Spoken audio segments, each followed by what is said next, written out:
So we finally got done the cargo trailer to tow behind the camper, the Northern Light.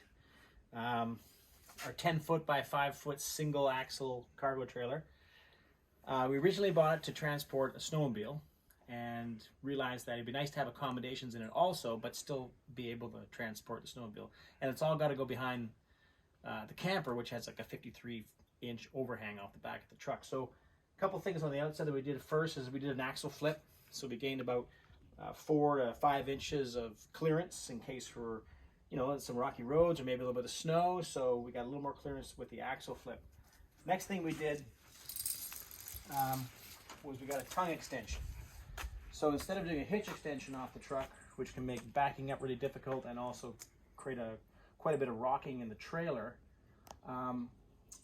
we got a tongue extension welded up by our local fabrication shop. So we extended it by, I think, about 49 to 50 inches. So they weld that all up, connect it to the frame, and we rewired it, and we're good to go. Other things we noticed on the front here, of course, is the diesel tank, stainless steel diesel tank, which connects to a Airtronic diesel heater, and then additional diesel fuel here in case we run out. They have the plug-in over here to our charge controller, and that's kind of it for the outside. No other modifications. We're going to put a roof rack on the top and put solar panels up there. We just haven't got to that yet, and also put a ski rack, a coffin box up there for putting skis in, other things like stuff that you don't want inside the trailer. So again, we wanted to be able to haul a sled, but also accommodations. So with the back down, we first of all, what we did is we framed the metal frame in wood. The metal frame's 1 inch thick, so we went 1.25 inches with the wood for a little bit of thermal insulation. And on top of the metal, exposed metal, we put that bit of sticky styrofoam to stop that thermal bridging, because we plan to use this in cold temperatures mostly. Also mountain biking, but a lot of times in the snow also. On top of that, or in between the ribs, we then put the thin slide insulation, which was adhered to the skin of the cargo trailer. And then on top of that, put 1/4 inch birch plywood. So it's it's light, it's thin, but it does the job. I was a little afraid it was a little too thin, but it works. And so we did that in the ceiling also, and we just trimmed it out. We put a max air fan in for air circulation, which draws air from a window which we put in the side door here.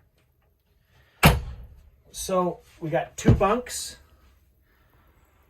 upper and lower bunk, supported by the hinges, gusseting on the front bulkhead, and then this ladder. And this is all folds up and is detachable and stows away.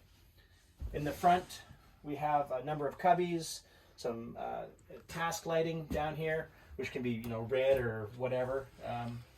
So USB connector also there for charging.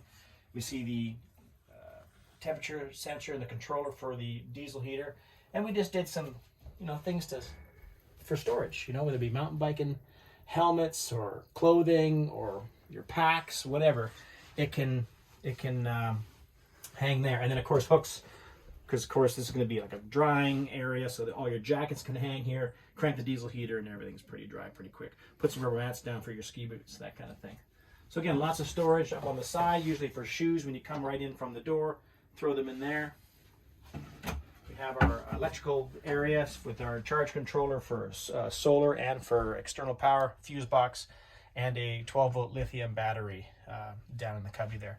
Nice that we can keep the lithium batteries nice and warm, so we'll get better performance out of them, and of course be able to keep them inside.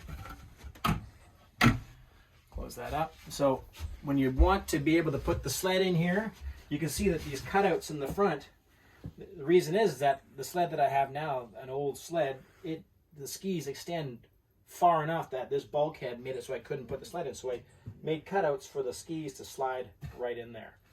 Of course, this carpet that is down right now would come out if you're loading the sled, but it's nice to have it in when you're not doing that. And the bunks just fold up, and they latch onto the wall. Still got to adjust that one. latched in there. And